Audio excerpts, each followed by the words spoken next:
Hi friends, வள்ளிவேலின் சீரியலில் ஒரு அட்டகாசமான ப்ரோமோ பற்றி பார்க்கலாம் வாங்க. அதுக்கு முன்னாடி நம்ம சேனலை சப்ஸ்கிரைப் பண்ணாதவங்க கீழே இருக்கிற சப்ஸ்கிரைப் பண்ணி கிளிக் பண்ணிவிட்டு பக்கத்தில் இருக்கிற பெல் பட்டனையும் கிளிக் பண்ணிடுங்க. சரி வாங்க வீடியோக்குள்ளே போகலாம். இங்கே பார்த்தோன்னா நம்ம கார்த்தி சொல்லிகிட்ருக்காங்க, இங்கே பாரு ஒரே முகூர்த்தத்துலேயே நம்ம கல்யாணங்கள் ஏற்பாடு பண்ணட்டும். ஆனால் ஃபஸ்ட்டு நீ தான் என் தங்கச்சி கழுத்தில் தாலி கட்டணும். ஏன்னா இப்போது முன்னாடியே உன் தங்கச்சி கழுத்தில் நான் தாலி கட்டினா கடைசியில் என் தங்கச்சியை நீ ஏமாற்றிட்டு வேறு ஒரு பொண்ணு கழுத்தில் தாலி கட்ட மாட்டேன்னு என்ன நிச்சயம்? இங்கே பாருங்கய்யா, நான் சொன்ன பேச்சில் இருந்து மாற மாட்டேன்.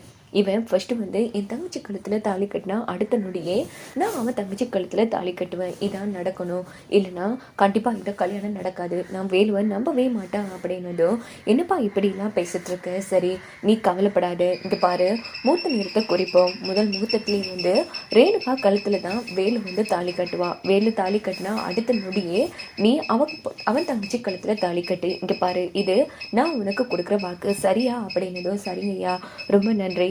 ஏதோ நான் கோபத்தில் அப்படிலாம் பேசிட்டு என்னை மன்னிச்சிடுங்கய்யா அப்படின்னு போது, என்னப்பா அது பெரிய வார்த்தையெல்லாம் பேசிக்கிட்டு, உண்மையிலேயே இந்த காலத்தில் இப்படி ஒரு பையனா? அதுவும் தங்கச்சி மேலே இவ்வளோ பாசம் வச்சுருக்க, கவலைப்படாத.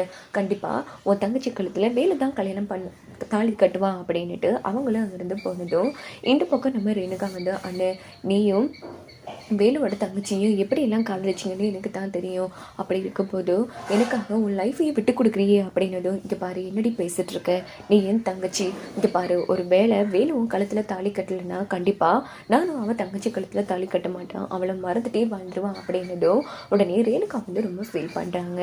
இந்த பக்கம் நம்ம வேலுக்கிட்ட அவங்க அப்பா என்னப்பா இது, இப்போ நீ வள்ளி வாழ்க்கையை காப்பாற்ற போறியா இல்லை உன் தங்கச்சி வாழ்க்கையை காப்பாற்ற போறியா அப்படின்னும் போது, இங்கே பாருங்கப்பா, என் தங்கச்சியும் கார்த்திக்கும் எப்படிலாம் காதலிச்சாங்கன்னு எனக்கு நல்லாவே தெரியும்.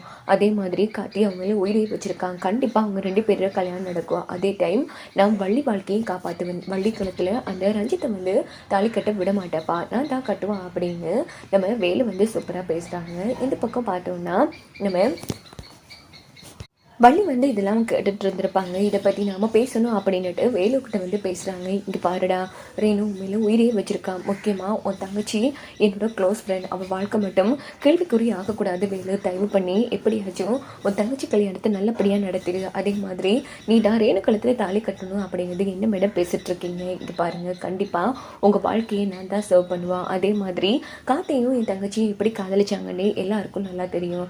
கார்த்தி என் தங்கச்சி கழுத்தில் தாலி கட்டுவான், அது என்னோட பொறுப்பு அப்படின்ட்டு வேலு அங்கிருந்து போனதும் வள்ளி ஃபீல் பண்ணுறாங்க. என்ன இவன் இப்படி புரிஞ்சுக்காமல் பேசுகிறானே அப்படின்னு சொல்லி இங்கே பார்த்தோம்னா நம்ம வேலு குடும்பமும் எங்கால வேதநாயகி குடும்பம் எல்லாருமே சேர்ந்து ஒரு மண்டபத்துக்கு வராங்க. அங்கே நம்ம வள்ளியோட அப்பா வேலு குடும்பமும் தங்குறதுக்குரிய எல்லா ஏற்பாடுகளையும் சூப்பராக பண்ணி வச்சுருக்காங்க. இங்கே பாரு வேலு, உனக்கு தேவையான எல்லா வசதியும் இங்கே இருக்குது அப்படின்னும் போது, ரொம்ப நன்றிக்கையா அப்படின்னு வேலு ரொம்ப சந்தோஷப்படுறாங்க. இங்கே பாரு, எல்லாரும் தேவையான அளவுக்கு ரொம்ப பயன்படுத்திக்கோங்க அப்படின்ட்டு கிளம்பிடுறாங்க.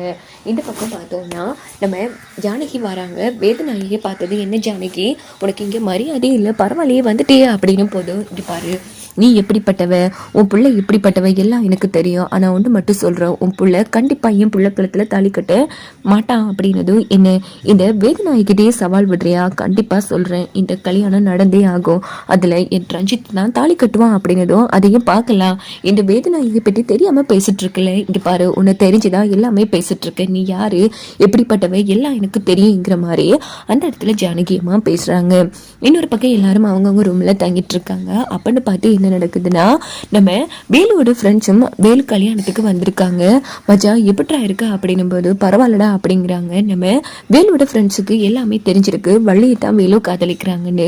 இங்கே பாரு, உன்னோட காதல் வள்ளி காதல் எல்லாமே எங்களுக்கு தெரியும். இங்கே பாரு மாப்பிள்ள, நீ மட்டும் ஒரு வார்த்தை சொல்லு, அந்த ரஞ்சித்தை தூக்கிட்டு உன்னை நாங்கள் எப்படியாச்சும் வள்ளி கழுத்தில் தாலி கட்ட வைக்கிறோம் அப்படின்னு. டேய் என்னடா பேசிட்டு இருக்கீங்க, இங்கே பாருங்கடா, எடக்கு முடக்கா எதுவும் பண்ணிடாதீங்க அப்படின் போது, மாப்பிள்ள இங்கே பாரு, நீ நான் வள்ளி கழுத்தில் தாலி கட்டுற அந்த ரஞ்சித் பொறுக்கி பையன். இங்கே பாரு, கண்டிப்பாக அந்த ரஞ்சித்தை தூக்குறோம், உன்னை வள்ளிக்கழுத்தில் தாலி கட்ட வைக்கிறோம், இது எங்கள் பொறுப்பு அப்படின்னு போது, டே எடுக்க முடக்கா பண்ணிடாதீங்கடா, கண்டிப்பாக இதில் எந்த பிரச்சனையும் வராது மாப்பிள்ள அப்படின்னுட்டு இவங்க எல்லாரும் போயிடுறாங்க. இந்த பக்கம் வள்ளி ரூம்லேருந்து ரொம்ப ஃபீல் பண்ணி யோசிச்சுட்டு இருக்காங்க. நம்ம வேலுவோட சில பொருட்களை பார்த்து அந்த இடத்துல ரொம்ப சந்தோஷப்படுறாங்க. வள்ளியால் வேலுவும் மறக்கவும் முடியலை. எங்கால எப்படியாச்சும் கல்யாணம் நடந்தே ஆகணும். ஸோ வள்ளி மிகப்பெரிய குழப்பத்தில் இருக்காங்க. இதோட இந்த எபிசோட் முடிஞ்சு.